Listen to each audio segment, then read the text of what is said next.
Nicolas Sarkozy rencontre tout à l'heure Angela Merkel à Berlin et c'est un dossier important qu'ils vont aborder, celui de la taxe Tobin. Pascal. Oui, ça va être effectivement un peu tendu entre les deux partenaires. On va aller à Berlin dans un instant, mais d'abord les réactions en France. Vous allez voir qu'au sein du Parti socialiste, les positions sont assez nuancées.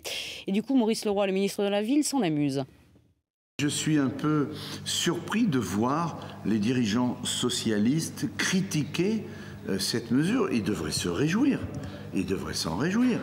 Et en permanence, il nous explique que le président de la République est dans la main de Madame Merkel et quand il décide de prendre cette décision sans Madame Merkel, il ne salue pas.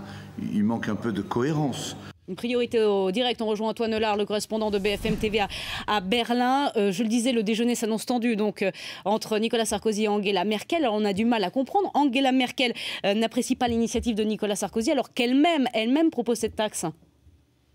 Alors, sur le fond, Angela Merkel est bien favorable à cette taxe, mais il n'y a pas d'accord sur le calendrier. Angela Merkel pense que Nicolas Sarkozy va trop vite et que, pour être efficace, la taxe Tobin doit s'appliquer au même moment dans toute l'Europe, ou au moins dans les 17 pays de la zone euro. La chancelière pense qu'il faut jouer collectif sur ce dossier, car les pays qui font cavalier seul, dit-elle, vont pénaliser leur place financière, et elle ne veut surtout pas prendre ce risque pour l'Allemagne. Alors, qui va faire des concessions? Eh bien, on le verra tout à l'heure lors de la conférence de presse commune des deux dirigeants, une conférence de presse qui, à coup sûr, sera aussi scrutée de très près par les marchés financiers.